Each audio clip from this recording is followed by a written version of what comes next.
Diniliver na natin yung Agrimac 932 ah. Yung mahigit isang taon na natin. Ano. Ayan oh. Okay.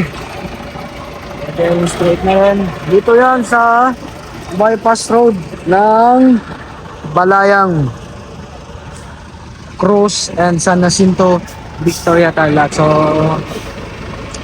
Agrimac 932, 1 cubic bucket capacity and fresh na fresh ka-deliver lang. So Victoria, Tarlac.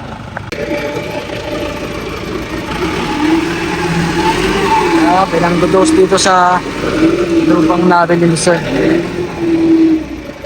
Gusto mag-avail ng Agrimac 932, no? Message lang po ako sa number ko, Agrimac na inatatawat, or dahil ito yung number ko 0931-898-9578 or 0963-518-932. Dito yan sa Victoria, Tarlac.